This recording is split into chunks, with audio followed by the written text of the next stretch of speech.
మన ప్రభువుడు రక్షకుడైన యేసుక్రీస్తు నామములో మనందరికీ కూడా శుభాలు తెలియపరుస్తున్నాను.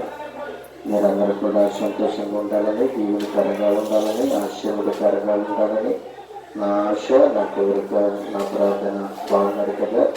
మీరందరూ కూడా దేవుని యొక్క మందిరములో సంతోషముతో ప్రతి దినము మీరు గడపాలని ఆశతోనే మీ అందరికీ కూడా ప్రతిరోజు కూడా ప్రార్థన పూర్వకముగాను ఆశీర్వాదకరంగాను ఉండాలని నేను ఆశిస్తూ ఉన్నాను.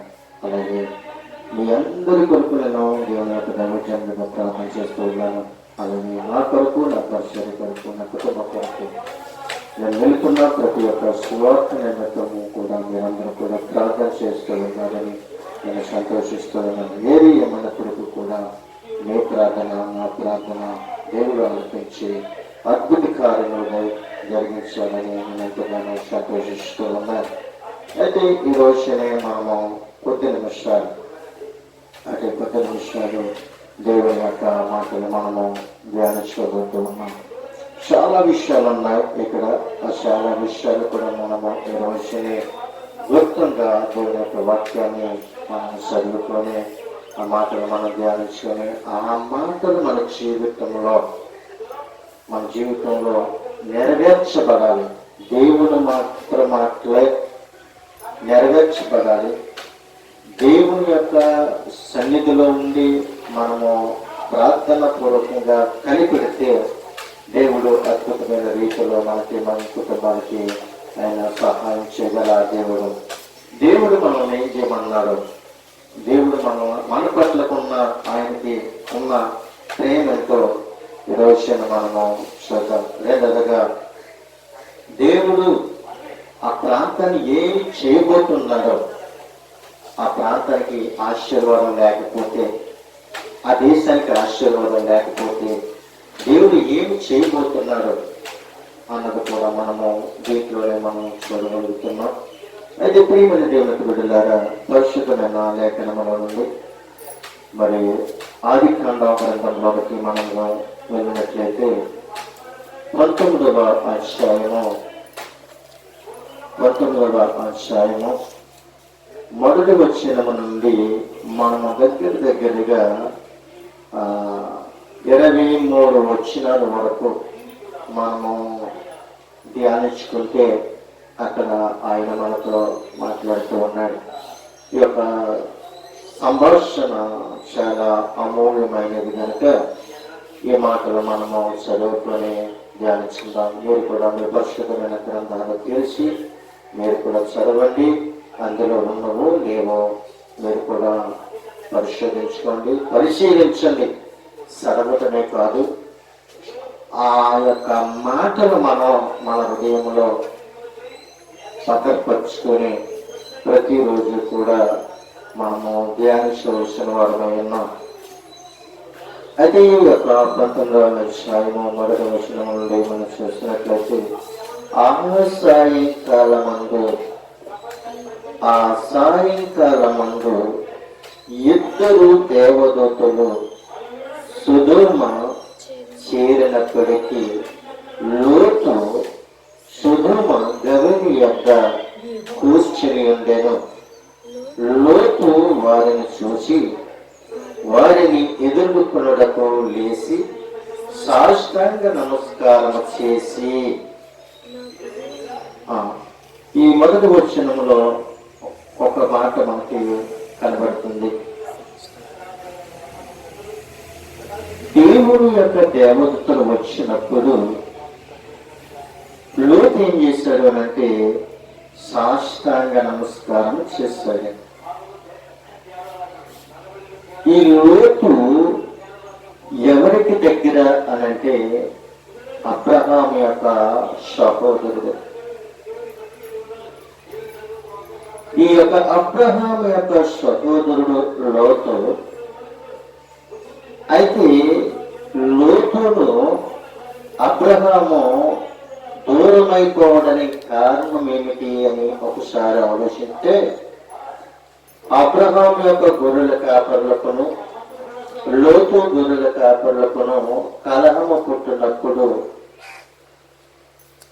అక్కడ అక్కడ వాళ్ళిద్దరూ, నీవు కుడి తట్టుకు వెళ్ళిన ఎడల నేను ఎడమ తట్టుకు వెళతాను, నువ్వు ఎడమ తట్టుకు వెళ్ళిన ఎడల నేను కుడి తట్టుకు వెళతాను అని అబ్రహాము లోతు కూడా ఒక మాటని నిర్ణయించుకొని,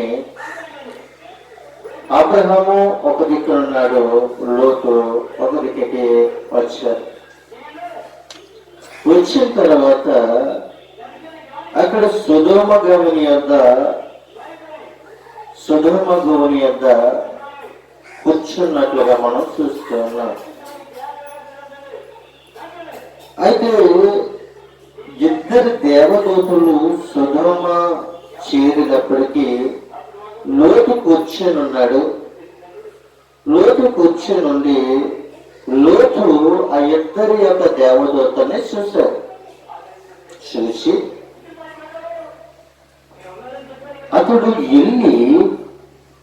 అతడు లెగిసి వెళ్ళి ఆ ఇద్దరి యొక్క దేవదూతలకు సాష్టాంగ నమస్కారం చేశాడు.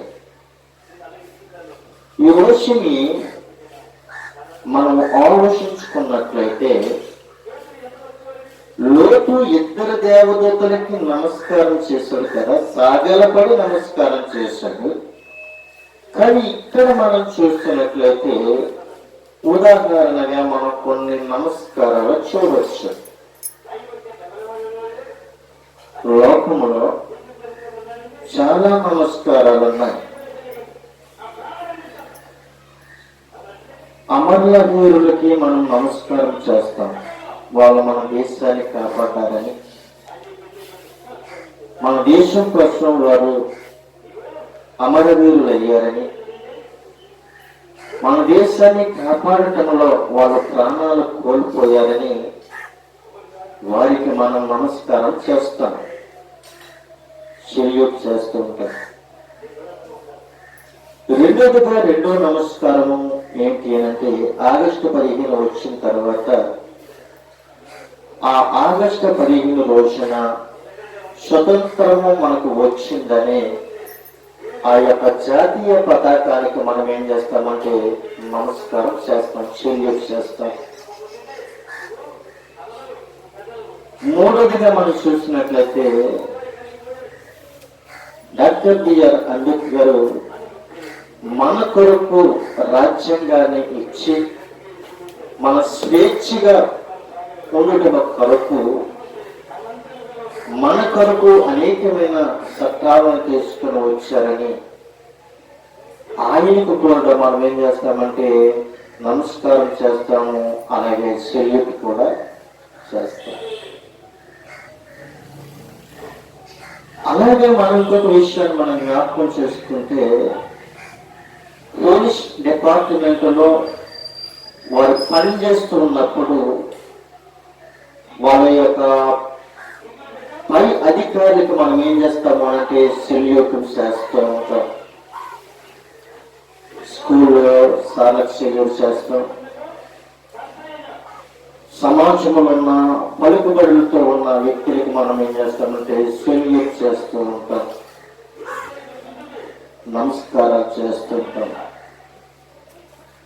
ఈ లోకంలో మనం అందరికీ నమస్కారాలు చేస్తాం, సెల్యూట్ చేస్తాం. కానీ ఈ లోతు ఎవరికి సాష్టాంగ నమస్కారం చేస్తాడు, ఎవరికి సెల్యూట్ చేస్తాడు అన్న ఒక ఆలోచన చేస్తే, వారి భూ సంబంధమైన వ్యక్తులు కాదు. ఈ దేవదూతలు భూ సంబంధమైన వ్యక్తులు కాదు. వీరి దేనికి సంబంధమైన వ్యక్తులు అంటే పర సంబంధమైన వ్యక్తులు. వారు పరలోకం నుండి భూలోకానికి వచ్చారు. వారు ఇచ్చిన కారణం ఏమిటి అని ఒకసారి ఆలోచన చేసినట్లయితే కింద మనం నేర్చుకోబోతూ ఉన్నాం.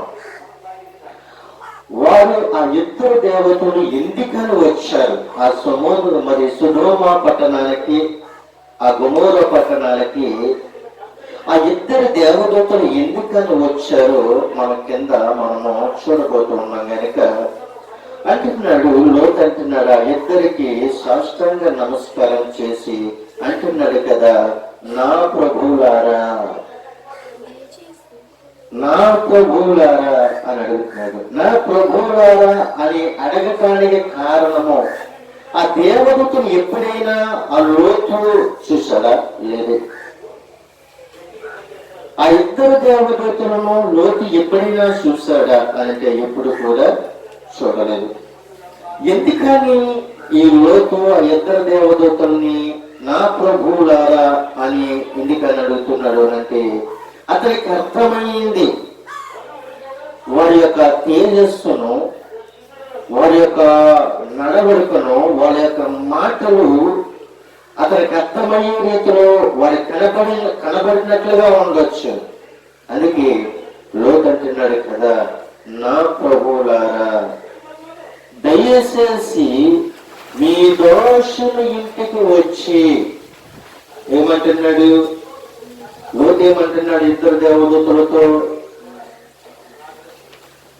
మీ దోషుని ఇంటికి వచ్చి, మీ దోషుని ఇంటికి వచ్చి రాత్రి వెళ్ళకొచ్చి కాళ్ళు పడుకుని అని చెప్తున్నాడు.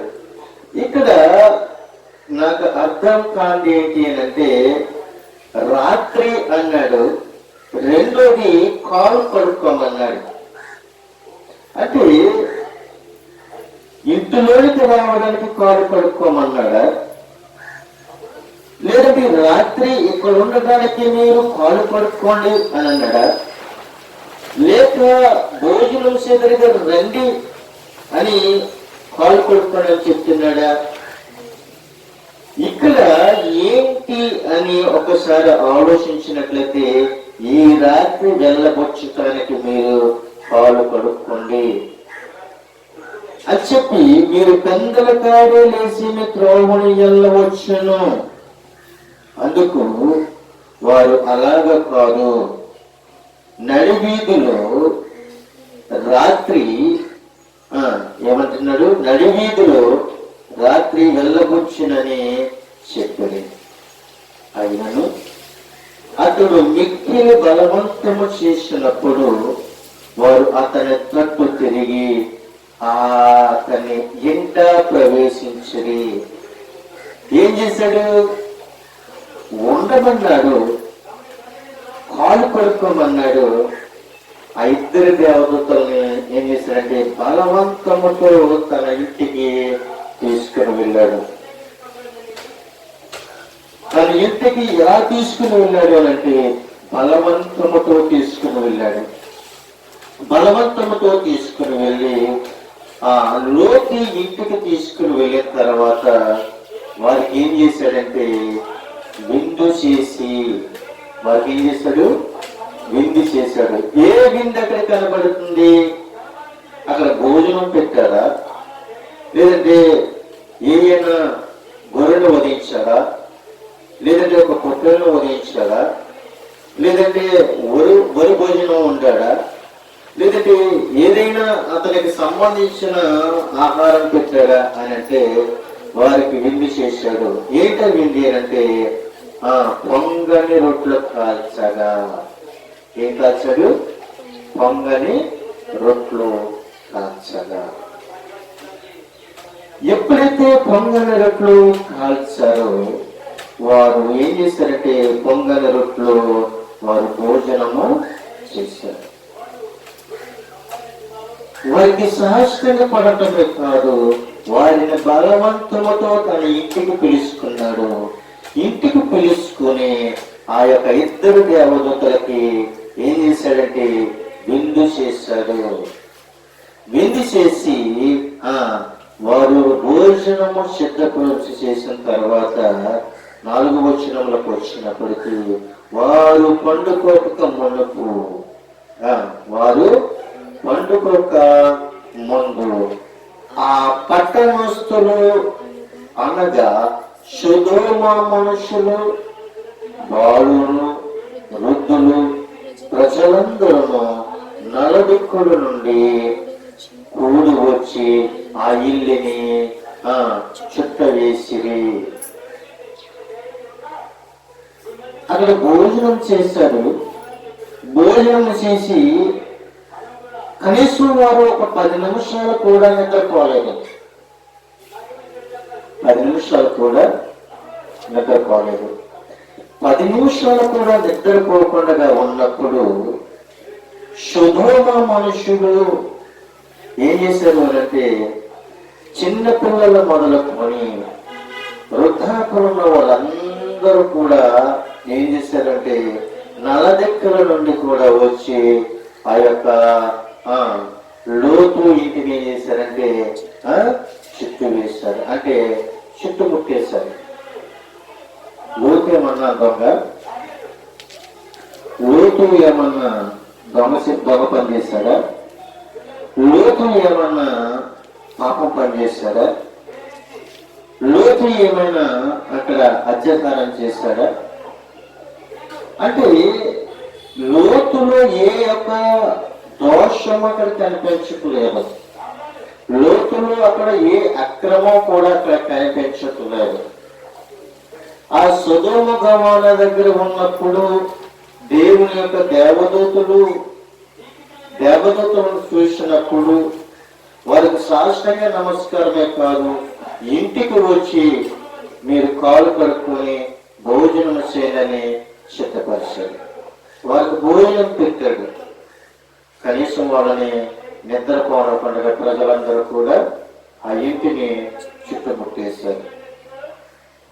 లోతైతే వారిని గౌరవించాడు, వారికి భోజనం పెట్టాడు, వారికి ఉండటానికి ఒక నివాసమైన స్థలాన్ని ఇచ్చాడు. కానీ సొదొమ పట్టణంలో ఉన్న వారు మాత్రము నిద్రపోవడం లేదు.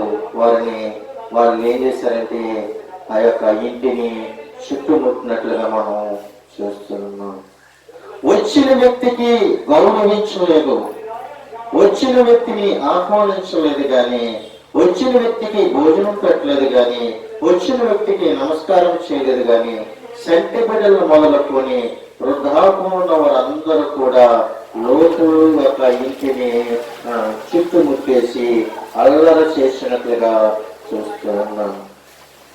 ఎప్పుడైతే లోతు అంటున్నాడు, ఎవరు ఈ ఇల్లుని చుట్టుముట్టినప్పుడు వారందరూ కూడా ఏమని పిలుస్తారంటే లోతు అని వారు పిలుస్తారు. లోతును పిలిచి ఈ రాత్రి నీ యొద్దకు వచ్చిన మనుషులు ఎక్కడ? ఏమని అడుగుతున్నారు వారు? చిన్న పిల్లలు మొదలుకుని వృద్ధాపులున్న వారందరూ కూడా ఏమని అడుగుతున్నారు తెలుసా? ఈ రాత్రి నీ యొద్దకు వచ్చిన మనుషులు ఎక్కడ? మేము వారిని కూడుకున్నట్లు మా యొద్దకు వారిని వెలుపలకు తీసుకుని రమ్మని లోతుతో చెప్తూ ఉన్నారు. పాపం ఎక్కడుంది అని అంటే ఇక్కడే ఉంది. ఆ ఇద్దరు మనుషులతో మేము కూడుకుంటాం. వచ్చిన వారు దేవదూతల వారు. వాళ్ళు ఏమనుకుంటున్నారు? ఆ స్త్రీ అని లేదు, అక్కడ పురుషులు అని లేదు, మేము వాళ్ళతో ఏం చేస్తాము? కూడుకుంటాము. అంటే దానికి అర్థం ఏమిటి అని అంటే, ఒకసారి మేము కూడినట్లు అనంటే మేము వారితో పాపం చేస్తాం. వారు ఏం చేస్తారు? ఆ సొదొమ పట్టణంలో ఉన్న వారందరూ పాపము, ఆ దేశాన్ని నాశనం చేయడానికి కారణం ఏమిటంటే చిన్నల మొదలుకొని వృద్ధాపులు ఉన్న వారందరూ కూడా ఎవరేమో ఎలా ఉన్నారంటే కామకత్వముతో, వాళ్ళ పురుషులని లేదు, స్త్రీలని లేదు, మేము వారిని కూడుకుంటాం. వారిని ఎక్కడ తీసుకురమ్మంటున్నారు? వెలుపలకు తీసుకొని రమ్మని చెప్తున్నాడు. అప్పుడు ఆ మాట కంటున్నాడు లోతు చాలా వారికి హానికరం జరగకుండా ఉండడం కొరకు లోతు ఏమంటున్నాడంటే, 6వ వచనంలో లోతు వెలుపల ద్వారము వద్దనున్న వారి వద్దకు వెళ్ళి తన వెనుక తలుపు వేసి, అన్నలారా ఇంత పాతకము కట్టుకోకండి అని అంటున్నాడు. ఆ సొదొమ గొమొర్ర పట్టణంలో ఉన్న మనుషులతో ఏమంటున్నాడు తెలుసా? ఏమంటున్నాడు తెలుసా? అన్నలారా అని పిలుస్తున్నాడు. అన్నలారా అని పిలిచి వాళ్ళతో అంటున్నాడు కదా, ఎంత పాతకము కట్టుకోవకండి, అంటే ఎంత పాపమే కట్టుకోకండి.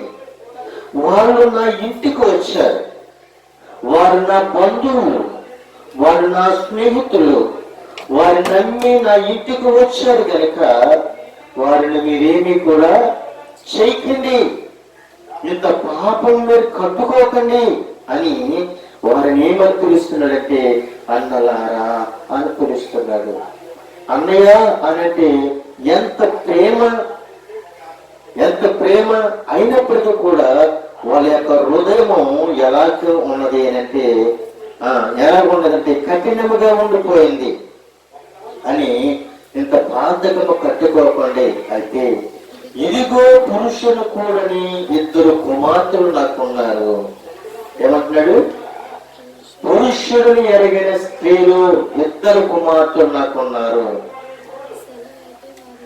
అయితే అంటున్నాడు కదా, సెలవైతే వారిని మీ యొద్దకు వెలుపలికి తీసుకుని వచ్చేదను, వారిని మీ మనసు వచ్చినట్లు చెయ్యుడి.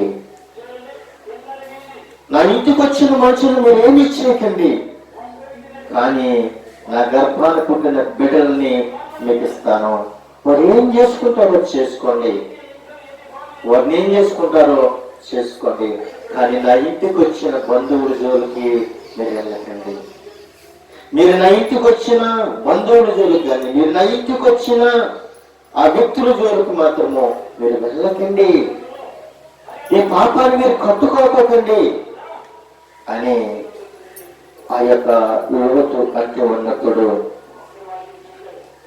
ఈ మనుషులు అంటున్నారు 9వ వచనం, ఈ మనుషులు నా ఇంటి నీడకు వచ్చి ఉన్నారు గనుక వారిని మీరేమీ చేయకూడదని చెప్పున్నప్పుడు వారు నీవు అవతలికి పొమ్మని ఏమన్నారు వారు? ఆ యొక్క సొదొమ మనుషులు ఏమంటున్నారంటే నీవు అవతలకు పో,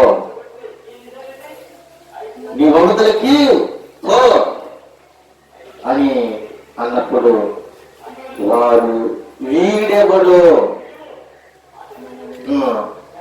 మనలోనికి పరదేశిగా వచ్చి తీర్పరగా నుండుతున్నాడు. ఏమంటున్నారు వీళ్ళు? ఈ సొదొమ మనుషులు ఏమంటున్నారు?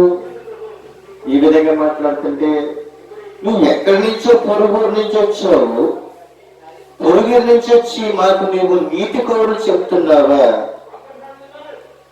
నువ్వు నీతి కౌరులు చెప్పవలసిన అవసరం లేదు అని చెప్తున్నాడు. వీడెవడో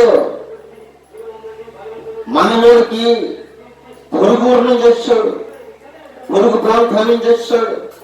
వీడు మన ప్రాంతం వాడు కాదు, మన గ్రామం వాడు కాదు, మన పల్లె వాడు కాదు, వీడు పొరుగురు నుంచి వచ్చాడు, వీడికి మనకి తీర్పరగా మాట్లాడుతున్నాడు అని ఆ ప్రజలందరూ కూడా చాలా దూషణకరంగా మాట్లాడుతున్నారు.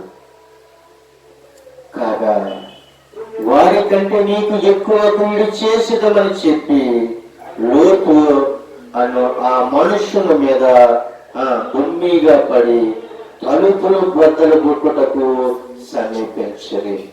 ఆ సొదొమ ప్రజలు ఏం చేస్తున్నారంటే ఆ యొక్క దేవదూతలు ఇంటిలో ఉన్నప్పుడు, ఆ దేవదూతలు ఇంటిలో పెట్టి లోతు మాట్లాడుతున్నప్పుడు ఏం చేస్తున్నారు అంటే తలుపుల్లో బద్దలు కొట్టడము మొదలు పెట్టారు. ఎప్పుడైతే తలుపులు కొట్టు మరి బద్దలు కొట్టడం మొదలు పెట్టారో 10వ వచనం అంటున్నారు కదా, అయితే ఆ మనుషులు తమ చేతులు చాపి లోతును ఇంటిలోకి తమ యొద్దకు తీసుకుని తలుపు వేసిరి. ఎవరి తలుపు?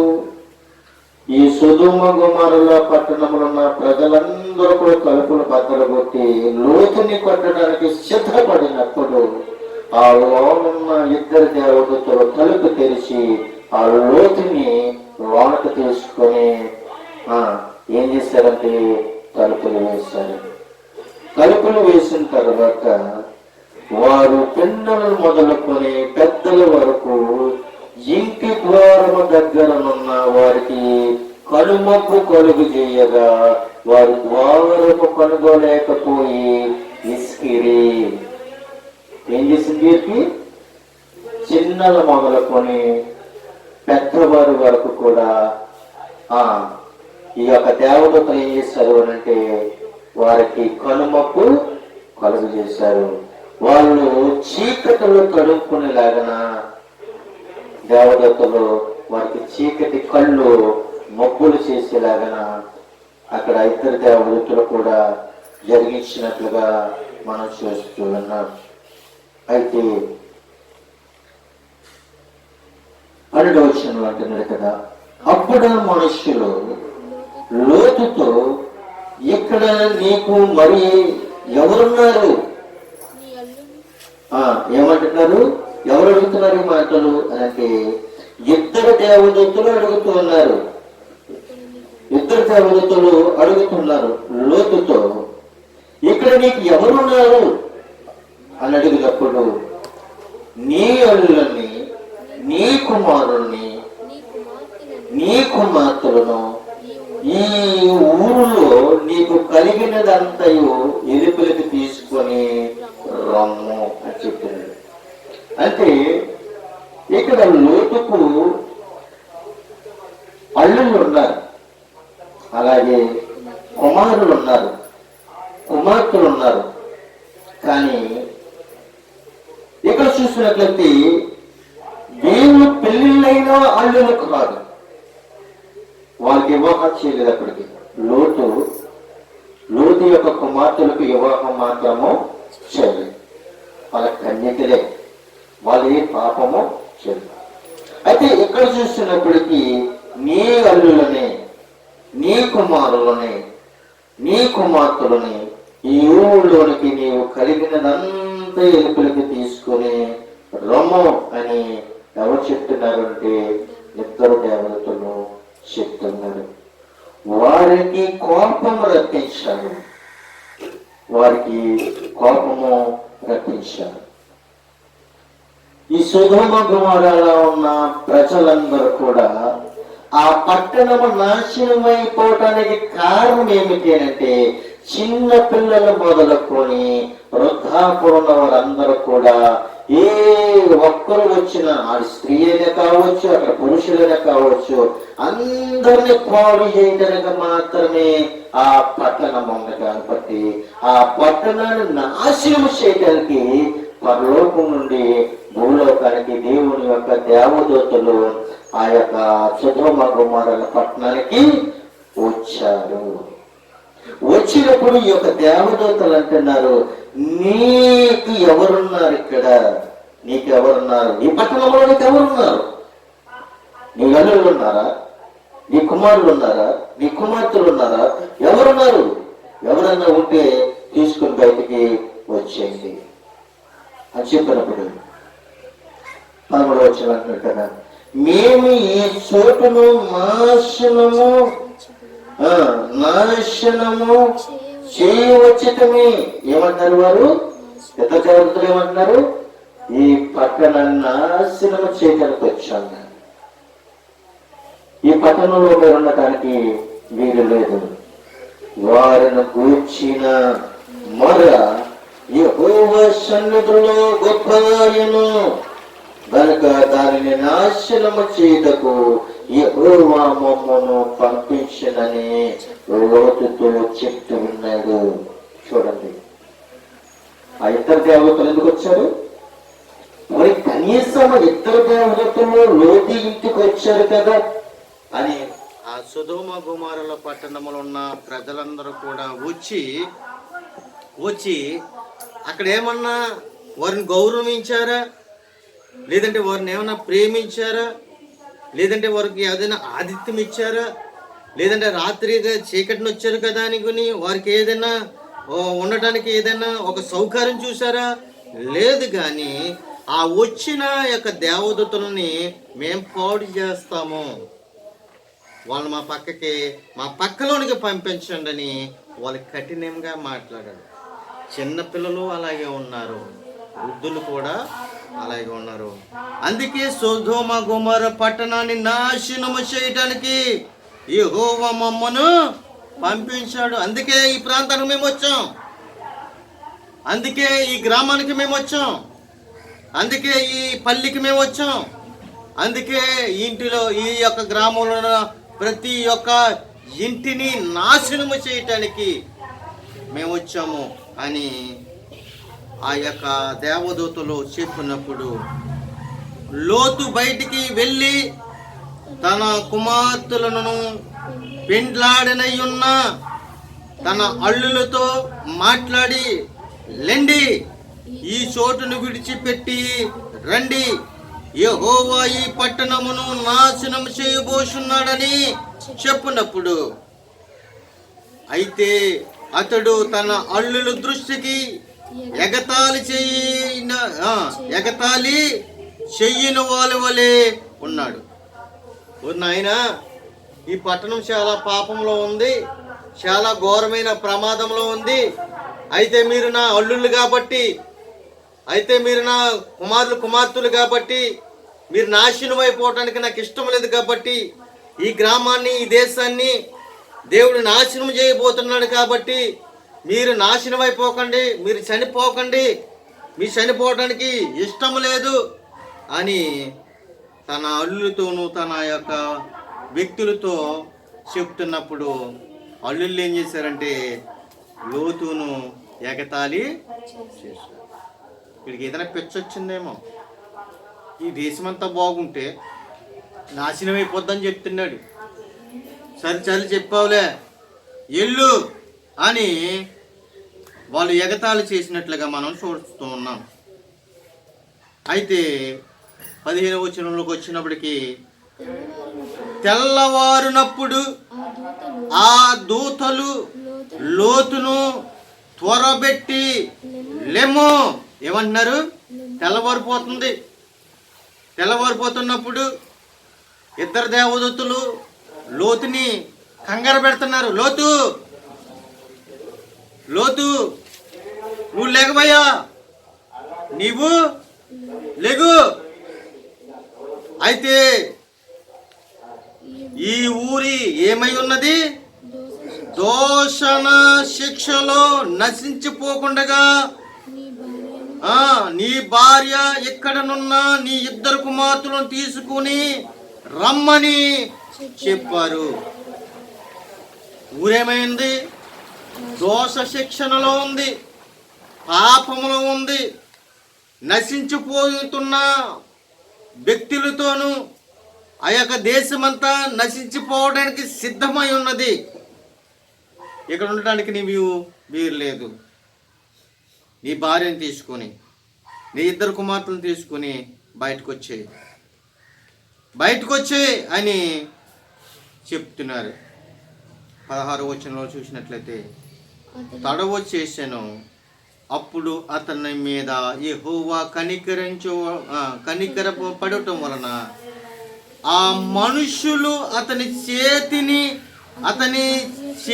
భార్య చేతిని అతని ఇద్దరు కుమార్తెల చేతులను పట్టుకొని ఎలుపలికి తీసుకుని వచ్చి ఆ ఊరు బయట నుండిరి. చూడండి, తన యొక్క భార్య చేతులు పట్టుకున్నాడు, తన ఇద్దరు కుమార్తెల చేతులు పట్టుకున్నాడు, బయటికి తీసుకుని వచ్చేస్తాడు. ఇక్కడ ఒక ఉదాహరణగా జ్ఞాపకం చేసుకున్నట్లయితే 96 గాలానికి మేము దగ్గరగా మాకు అప్పటికి వయసు మాకు 15 సంవత్సరాలు ఉండొచ్చు అనుకుంటా. 96 గాలానికి అయితే చినికి గాలి ఉదయం మొదలుకొని సాయంకాలం వరకు కూడా చినికి గాలి పట్టేసింది. ఆ రోజు దీపావళి అన్నమాట. నేను దగ్గరగా అప్పటికి నేనైతే క్రీస్తులోనికి రాలేదు, కానీ నేను బయట లోకంలో ఉన్నాను. ఆ రోజు 96 గాలానికి దీపావళి. ఎప్పుడు కట్టలేని యొక్క పెట్టేపుకాయలు నేను దగ్గరగా ఒక 5,000 10,000 పెట్టేపుకాయలు కట్టేశాను. అంటే దీపావళి రోజుని వెలిగించాలి కదా అని నేనేం చేశానంటే మొత్తం అన్ని కూడా అవుట్లతో సహా పెట్టేపుకాయలతో సహా అన్నీ కట్టుకుని రెడీ చేసుకున్నాను. ఉదయం మొదలుకొని సాయంకాలం 6 గంటల వరకు కూడా ఏంటి అంటే శినికి గాలి అప్పటికి మా యొక్క గృహము ఊరి గుడిసే. అక్కడో ఇల్లు పెద్ద పెద్ద ఇల్లులు మట్టికిటిలు ఇల్లులు ఉండేవి. అయితే సరిగ్గా 9 గంటలకి భయంకరమైన గాలి ఇసిరేసి 9 గంటలకి ఎసురడం మొదలుపెట్టింది. 10 అయ్యేటప్పటికి మొత్తం ఆ యొక్క లంకలో ఉన్న కొబ్బరి చెట్లు అన్నీ కూడా దారి లేకుండా మొత్తం అన్నీ కూడా కూలిపోయినాయి. ఒక్క చెట్టు కూడా నిలబడి లేదు. అప్పటికి మేము ఏం చేసామంటే చెట్లు దాటుకొని, అప్పటికి ఇంకా గాలి చెరుతుంది, చెట్లను దాటుకొని మా అమ్మని ఓ చేతిలోను, మా నాన్నని ఒక చేతిలోను, మా తమ్ముడిని ఒక చేతిలో పెట్టుకొని అందరము కూడా నలుగురము కలిసి రెక్కల సందును పెట్టుకొని మేము నడుచుకుంటూ వేరొక ఇంట్లోనికి వెళ్ళడము జరిగింది. అయితే మనం ఇక్కడ చూసినట్లయితే ఊరు బయటికి మనల్ని తీసుకుని వెళ్ళడానికి తన భార్యను తన 2 బిడ్డలను చేత పెట్టుకొని బయటికి తీసుకుని వెళ్తూ ఉన్నారు. చేత పెట్టుకొని తీసుకుని వెళ్తున్నారు. ఆ రోజులు కూడా ప్రాణభయముతో నలుగురిని కూడా కౌగులించుకుని అలాగా నలుగురు కూడా చెట్లు దాటి ఆ యొక్క వేరొక గృహానికి వెళ్ళి తలదాచుకునవలసిన అవసరము వచ్చింది. ఇక్కడ కూడా లోతు తన భార్యను తన 2 బిడ్డలను తీసుకుని బయటికి వెళ్ళినట్లుగా మనం చూస్తూ ఉన్నాం. 17వ వచనంలోకి వచ్చినప్పటికీ అక్కడ మాట కనబడుతుంది. ఆ దూతలు వారిని వెలుపలికి తీసుకుని వచ్చిన తరువాత ఆయన నీ ప్రాణము దక్కించుకున్నట్లు పారిపోము, నీవు వెనకకి చూడకము, ఈ మైదానములో ఎక్కడను నీ నిలవక నీవు నశించిపోకుండగా ఆ పర్వతము నుండి పారిపోమని చెప్పి ఉన్నాడు. ఏమని చెప్పాడు? ఎవరు చెప్తున్నారు? ఆయనంటే 2 దేవదూతలు అయి ఉండొచ్చు, లేక ప్రభువైన యేసుక్రీస్తు అయి ఉండొచ్చు, లేక సైన్యములకు అధిపతి అయిన యెహోవా దేవుడే ఉండొచ్చు. ఆయన అంటున్నాడు కదా, నీ ప్రాణములను దక్కించుకున్నట్లు నువ్వు పారిపోవాలంటున్నాడు. ఇప్పుడు ఒక ఉదాహరణకు మనం చెప్పుకుంటే, దెబ్బలు ఆడుకున్నప్పుడు అది కత్తి అట్టుకుని వస్తాడు. కత్తికి ఎదురు వెళ్తామేంటి? కత్తికి ఎదురు వెళ్తామా? వెళ్ళాం కదా. కర్ర అట్టుకుని వస్తాడు, కర్రకి ఎదురు వెళ్తామా? వెళ్ళాం కదా. మనం ఏం చేయాలంటే కత్తి ఎదురైనప్పుడు, కర్ర ఎదురైనప్పుడు అది మన ఒంటి మీద పడకుండా ఉండక మునిపే మనం ఏం చేయాలంటే తప్పించుకొని బయటికి. అందుకే అంటున్నాడు కదా, నీ ప్రాణమును దక్కించుకున్నట్లు నువ్వు పారిపో, నీవు వెనకకి చూడకము అంటున్నాడు. ఎవరిని చూడొద్దు అంటున్నాడు? లోతుతో చెప్తున్నాడు. రెండోది లోతు భార్యతో చెప్తున్నాడు. అలాగే తన కుమార్తెలతో కూడా చెప్తున్నాడు. వెళ్తున్నావేమో, నువ్వు బయటికి వెళ్ళేటప్పుడు మాత్రమే తిరిగి మళ్ళీ వెనక్కి చూడొద్దు అని చెప్తున్నాడు. అంటే వెనక్కి చూడడం వలన చాలా అనర్థాలు కలుగుతాయని ఇక్కడ మనం కూడా నేర్చుకోవచ్చు. చాలా మంది పెద్దలు ఏమంటారంటే, నువ్వు పొలి మీద దాటి వెళుతున్నావు కదా, నువ్వు పొలి మీద దాటుతూ వెళ్తున్నప్పుడు నువ్వు ఎదరికి వెళ్ళిన తర్వాత మళ్ళీ తిరిగి వెనక్కి చూడొద్దని చాలామంది అంటూ ఉంటారు. మరి కొంతమంది ఏమంటారంటే, ఒరే నువ్వు ఎదరికి వెళ్తున్నావు కదా, ఎదరికి వెళ్ళినప్పుడు నువ్వు తిరిగి వెనక్కి చూడకు అని చెప్తారు. అంటే వెనక్కి చూడొద్దన్న మాట పెద్దల నోట్లోంచి రాలేదు, కానీ దేవుని యొక్క పరిశుద్ధమైన గ్రంథములో నుండే మనం చూస్తున్నాం. ఆనాడు బైబిల్ చదవలేదు కదా, వాళ్ళు ఎందుకని వెనక తిరిగి చూడొద్దని చెప్పారు పెద్దలు. తిరిగి చూస్తే అనంతరము కలగబోతుంది, ఆ అనంతరము మీరు కలగకూడదు అని పెద్దలు వాళ్ళ యొక్క సామెత రూపంలో చెప్పారు. కానీ వాళ్ళ పెద్దలు చెప్పిన సామెత ఎక్కడిది అని అంటే దేవుని యొక్క గ్రంథములో నుండి మాత్రమే ఉన్నది. దేవుని యొక్క గ్రంథములో మాత్రమే ఉన్నది గనక వారంటున్నారు, నువ్వు వెనక్కి తిరిగి మాత్రము చూడకు. నువ్వు ఎప్పుడైతే చూస్తావో, నువ్వు చూసావా నువ్వు నాశనం అయిపోతావు. నువ్వు నాశనం అయిపోకుండా ఉండకూడదు అని అంటే నువ్వు ఏం చేయాలంటే పర్వతమునకు పారిపోమని అని చెప్పారంటే ఈ విధంగా చెప్తుంటారు. కొత్తగా వచ్చిన అంటున్నాడు, లోతు ప్రభువా అలాగా కాదు. ఏమంటున్నాడు? ఇతర దేవులతో అంటాడు లోతు, ప్రభువా అలాగా కాదు, ఇదిగో నీ కటాక్షము నీ దోషణ మీద వచ్చినది. నా ప్రాణము రక్షించుట వలన నీవు నా ఎడల కనుపరిచిన నీ కృపను కనపరచదని నేను పర్వతమునకు తప్పించుకుని పోలేను. ఏమంటున్నాడు? నేను పర్వతమునకు తప్పించుకుని పోలేను. ఈ కీడు నాకును సంభవించి చచ్చిపోతుందేమో అని ఆ యొక్క లోతు ఆ యొక్క దేవదూతలతో అంటూ ఉన్నాడు. తెలుగు వచ్చినట్టున్నారు కదా వారు, ఇదిగో మరి పారిపోటకు ఈ ఊరు సమీపంలో ఉన్నది, అది చిన్నది, నన్ను అక్కడికి తప్పించుకొని పొందుము.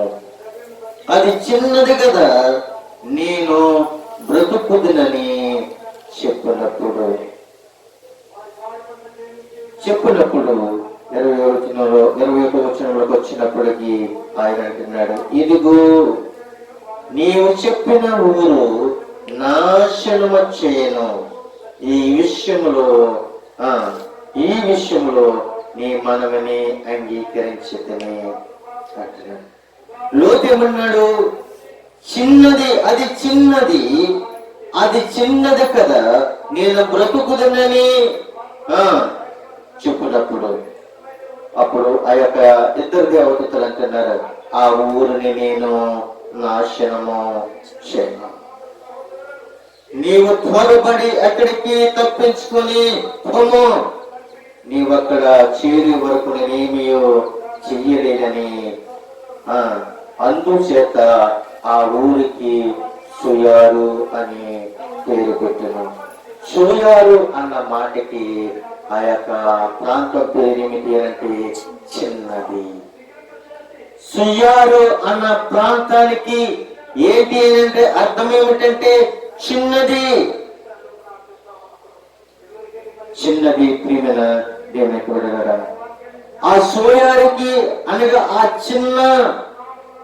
ఆ యొక్క పట్టణంలోకి వెళ్ళేంత వరకు కూడా నేను నాశనము చేయను అని చెప్పినప్పుడు లోతు సోయారుకు వచ్చినప్పుడు ఆ దేశమున సూర్యుడు ఉదయించదు. సొదొమ గొమొర్రా పట్టణము నుండి సోయారు అని దేశానికి వచ్చినప్పటికీ ఏం కలిగిందంటే సూర్యుడు ఉదయించినట్లుగా చూస్తున్నాం. రాత్రి అత్తమానికి నిద్ర ఉందా? అవిట్లో పడుకున్నారా? ఆ సొదొమ గొమొర్రా పట్టణంలో ఉన్న ప్రజల యొక్క రోదన, వాళ్ళ యొక్క దెబ్బలట ఎంత అంతా కాదు. ఆ యొక్క దేవుని యొక్క దేవదూతలు విచిక్కపోయారు. కానీ ఆ సొదొమ గొమొర్రా పట్టణంలో ఉన్న ప్రజలందరూ కూడా ఆ వచ్చిన దేవదూతలను గౌరవించుంటే, ఆ లోతుని లోతు యొక్క కుమార్తెల్ని వాళ్ళ యొక్క భార్యను గౌరవించుంటే ఆ దేశం అక్కడ నాశనము కాకుండా దేవుడు సాధ్యమేమో.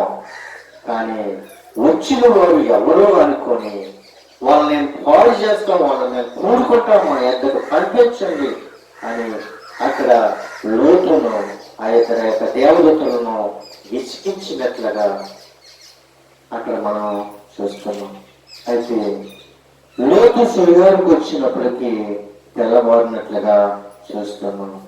ఎప్పుడైతే ఆ యొక్క సొదొమ గొమొర్రా పట్టణం నుండి షోయారుకు వచ్చినప్పటికీ ఉదయమైంది కాబట్టి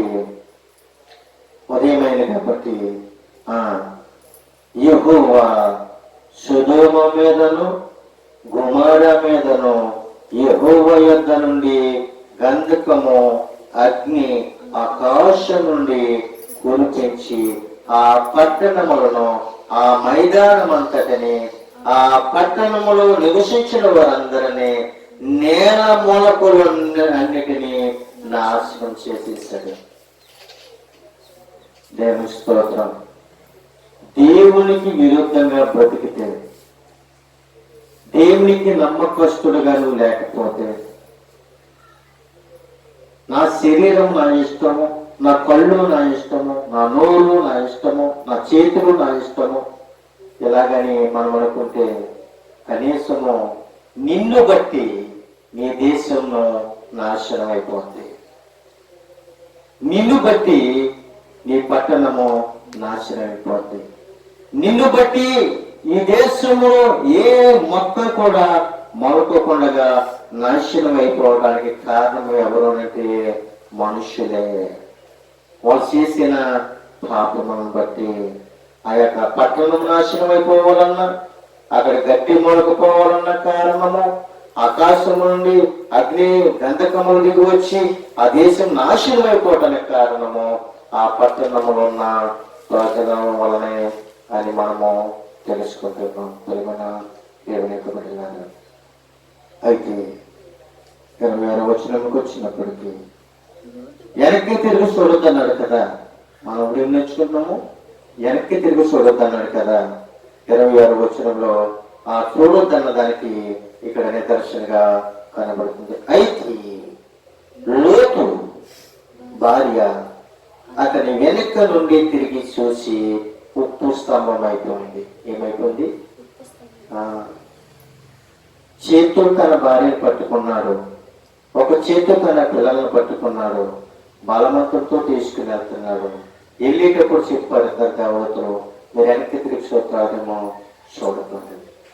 లోతు తన ఇద్దరు కుమార్తెలు చూడలేదు, కానీ ఒళ్ళు పోయి తన భార్య వెనక్కి తిరిగి చూసింది. వెనక్కి తిరిగి చూసి ఏమైపోయింది అంటే ఉప్పు స్తంభము అయిపోయింది. స్త్రీలలో ఏం చేయాలంటే చూడొద్దంటే అదే 10 సార్లు చూస్తారు. అది చెయ్యొద్దమ్మా అంటే నువ్వు ఎందుకని చెప్పు, నేను అదే చేస్తాను. నువ్వు అది చెప్పొద్దమ్మా అంటే నువ్వు ఎందుకని చెప్పవో అదే నేను చెప్తాను. నువ్వు వాటితో మాట్లాడొద్దమ్మా, అది మంచిది కాదంటే నువ్వు ఎందుకని చెప్పవో నేను ఆతోటే నేను మాట్లాడతాను. వాళ్ళ మంచోళ్ళు, నువ్వు చెడ్డుగా చెప్తున్నావు. వాళ్ళు ఎంత తేలిగా మాట్లాడుతున్నారో చూడు, నువ్వు ఎంత కఠినంగా చెప్తున్నావు చూడు. నన్ను అంతగా ప్రేమిస్తుంటే నువ్వు అంతగా నన్ను ద్వేషించి నువ్వు మాట్లాడుతున్నతో చెప్తున్నావు కాబట్టి నేను ఆతోటే చెప్తాను. ప్రమాదం వచ్చినప్పుడు నీకు తెలుస్తుంది అది మంచిదో అది చెడు. దేవుడు ఏమన్నాడు?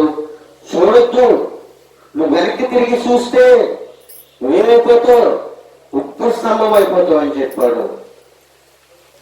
కానీ ఇక్కడికి వచ్చిన తర్వాత ఏమే స్టైల్గా మా దేశం ఏమైపోతుందో, నా ఇల్లు ఏమైపోతుందని స్టైల్గా చూసింది. స్టైల్ అంతా ఏమైపోయింది అంటే ఉప్పు స్తంభం అయిపోయింది. ఉప్పులు కూడా ఉప్పు స్తంభం లాగానే ఉంటుంది. భర్త ఎందుకు చెప్తున్నాడు, భార్య ఎందుకు చెప్తుందో, తల్లి ఎందుకు చెప్తుందో, తండ్రి ఎందుకు చెప్తున్నాడు, అది మంచిది కాదు.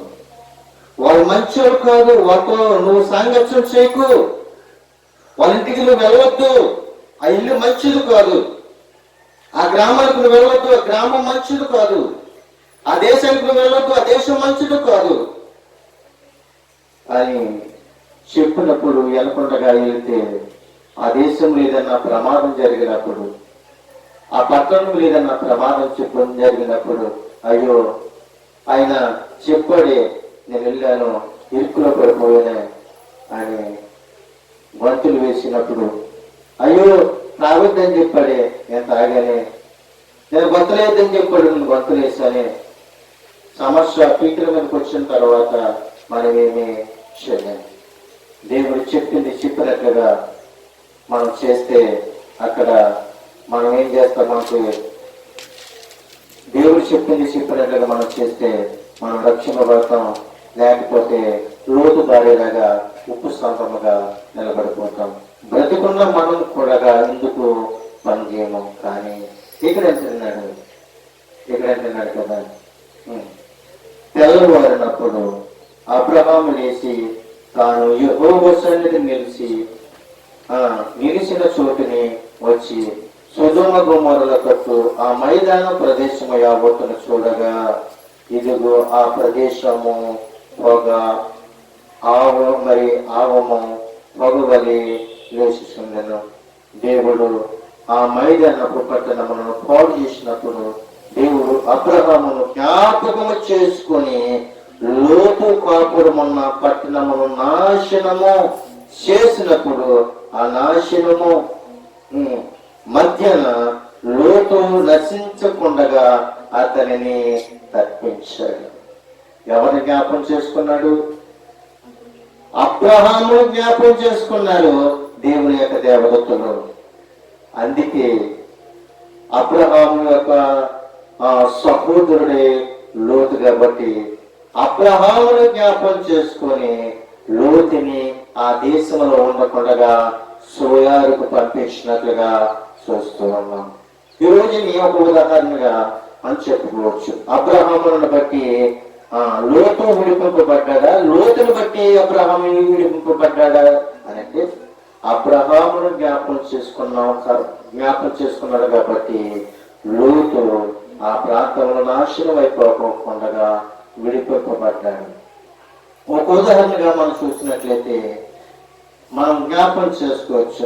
మన ఇంట్లో ఏదైనా చిన్న సమస్య వచ్చినప్పుడు ఆ సమస్యను బట్టి వాళ్ళు ఏమంటారంటే, మీ నాన్న మొక్కలు చూసి నేను వదిలేశానురా అని అంటారు. నీ మొక్కలు చూసుకోదు కానీ మీ నాన్న మొక్కలు చూసి మేము ఈ మొదటిసారిగా విడిచిపెట్టేస్తాం. రెండోసారి కానీ ఈ విధంగా రిపీట్ అవుతే మాత్రము నేను మళ్ళీ మీ నాన్న దగ్గరికి వచ్చి చెప్పి మీ నాన్న ఎదురుగుండగానే నేను నిన్ను దండిస్తాను అని చెప్తాడు. ఎందుకంటే తెలుసా, మనం అనుకోవచ్చు నేను పలుకుబడినవాడిని కదా, లేదంటే నేను నోరున్నవాడిని కదా, నేను బలమున్నవాడిని కదా, నన్ను నా బలం చూసి నా నోరు చూసి విడిచిపెట్టేశారని అనుకుంటామేమో. మనం కాదు.